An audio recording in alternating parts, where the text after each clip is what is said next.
Thank you. I will covet that for never. This comes to the weird part of this thing where you recognize yourself. So I'm recognizing myself, which I always thought is kind of odd. But anyway, thank you all for being here. Mr. Boyd, I'm curious about the excessive water of the United States regulations that have affected your industry. How have they, and is it negatively or in a positive manner? First of all, Congressman, thank you for visiting the asphalt plant in Knoxville. So thank you for that. Yes, sir. It's the most recycled product in the world, is asphalt. Absolutely, absolutely. And I assume you're referring to WOTUS? Yes, sir. I think they're causing issues not only for the DOTs, whether probably new capacity, new construction type products, but they also causing issues for the contractors such as ourselves from a permitting, trying to find new sand and gravel or limestone or granite quarries.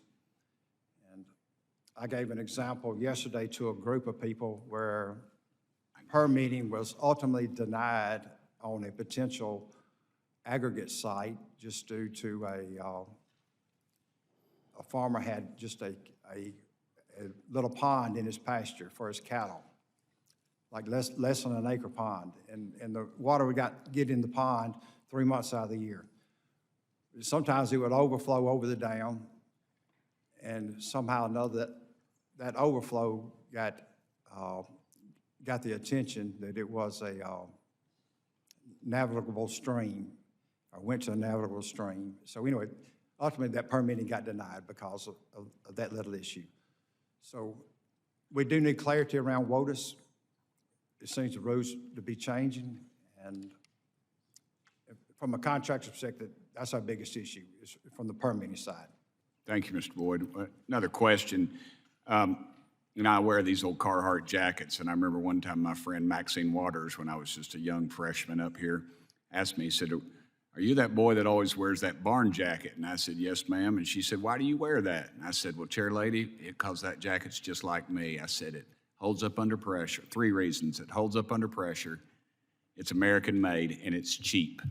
So, and she said, "We're going to get along just fine," and we've become best of friends since then. I know that causes both sides of the aisle much anger and fear, but I think it's kind of cool myself. And I say that, I wonder, because I'm always about buying American. You know, I don't even buy Levi's anymore. I buy them off of eBay because they're not made in America, just like this style of Carhartt that I like. Why is it so important that construction materials be excluded from the Buy America? And that's a region-to-region issue. There are parts of the country that I'm going to use liquid asphalt for an example. That's the binder that goes on our hot mix asphalt. There's parts of the country in the Northeast that do not have access to that material, and most of that is brought in from Canada. So obviously that would create an issue. The other issue would be from an aggregate perspective. On the Gulf Coast, we have been used to getting aggregate in from South America on boat ships. And so if that is negated, that's obviously going to cause a supply issue on the Gulf Coast part of this country. And that's 2 examples that we have in our business. All right. Mr. Dreyer, you kind of look a little lonesome over there, so I'm going to ask you a question.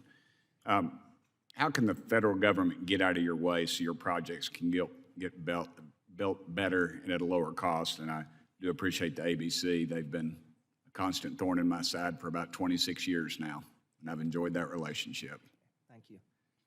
Permitting, right? So the overall duration of the project from start to finish, funding, permitting to construction, the overall duration, just removing the red tape to improve that process. PLA mandates, right, where we've heard it a lot today.